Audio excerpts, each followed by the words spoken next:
get.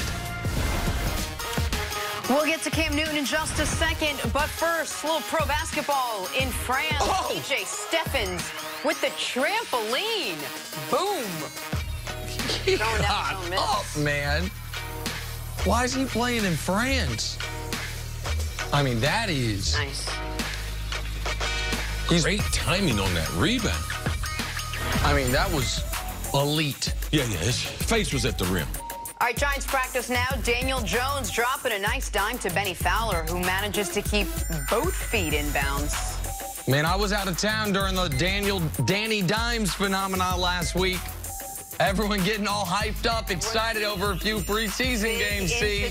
Where you been, Nick? Man, it's been going on for a month, man.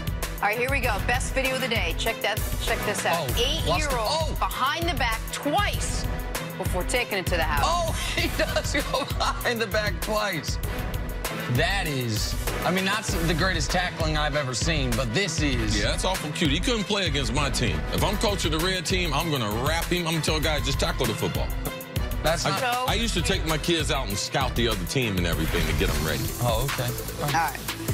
Moving on to the latest now with Cam Newton. He sprained his left foot in last Thursday's preseason game against the Patriots. Yesterday, he was back on the practice field for the second straight day. Cam was finally healthy after offseason shoulder surgery. Head coach Ron Rivera said he has no doubt Cam will be ready to go in week 1. So, CeCe, what do you think the biggest key will be for Cam to have a good year this season? Well, it's fairly obvious the way he was struggling as far as the pass protection against New England in that last preseason game, that everything is really predicated on that offensive line. Can they be an average offensive line? Because Cam will be able to maneuver if they're an average offensive line. I believe their passing attack will be much improved, and that means DJ Moore's got to be able to step up in his second season after being a first-round pick last year. Curtis Samuel's being the second pick from 2017. He should be more adapting to being a wide receiver compared to being a running back / trying to be a wide receiver. But that offensive line is the #1 thing. Their running attack, Christian McCaffrey coming out of the backfield, fantasy football, if you can get him, get him. He's going to be one of the most explosive players. They're talking about resting him a little bit, but you can expect him to challenge 1,000-yard rushing, 1,000 yards receiving, but everything starts with that offensive line. I believe their defense will be a top 10 defense.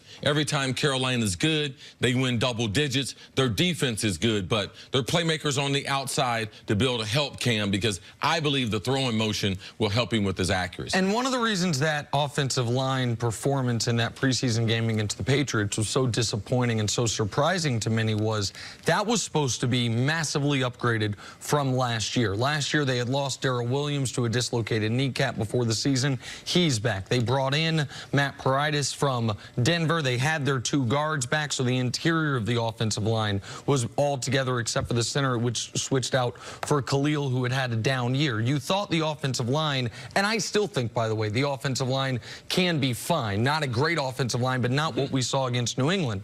And if that's the case, this Panther team absolutely should be able to get back to the playoffs and potentially win that division.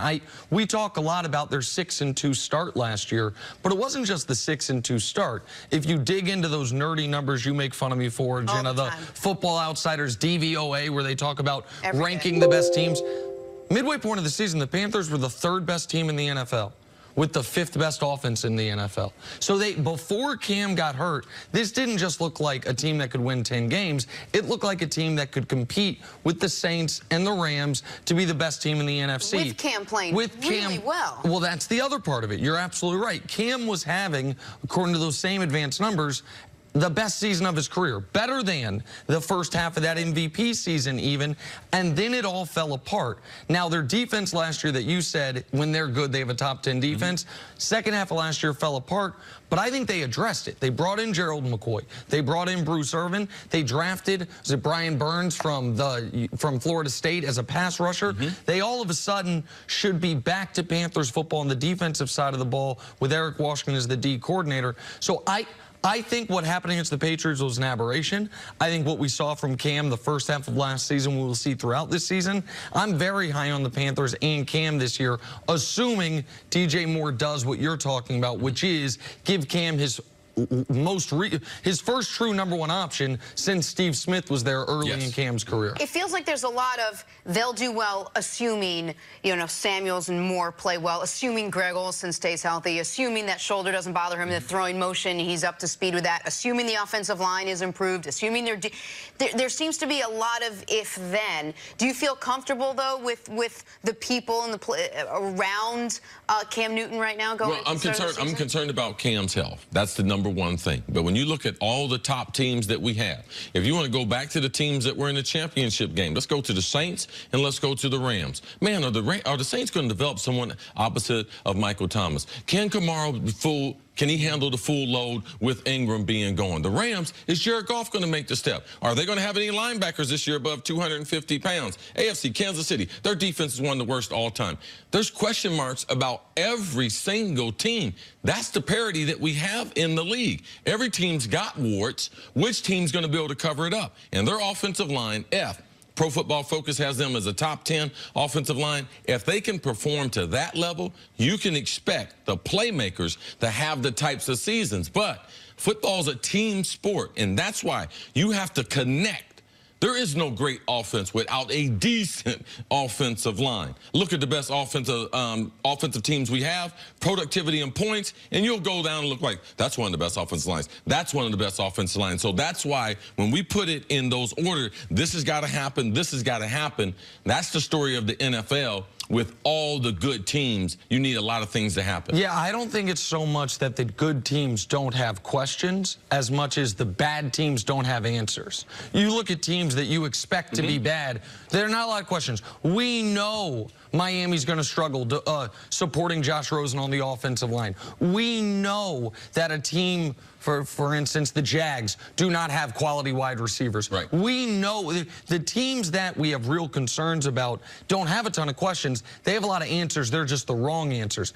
It's very rare you go into a season, even with the team you think is going to be the best team in the league, and say, man, I got no questions about. The last time I felt that way about a team was the year after the Pats went undefeated. And you went into the year saying, man, what's their weakness? And then Bernard Pollard blew up Tom Brady's knee and the weakness was exposed. So it's that the parity in the NFL is that, to Chris's point, it's hard to go into a season being like, man, that team's going to win 13 games.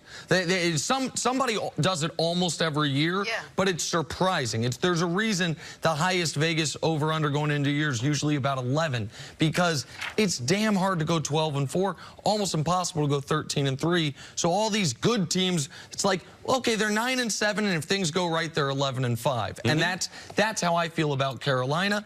For Carolina last year, I think they were on their way to 11-5, 12-4. Then everything went wrong. Cam got hurt, defense fell apart, and they went from 6-2 to 7-9.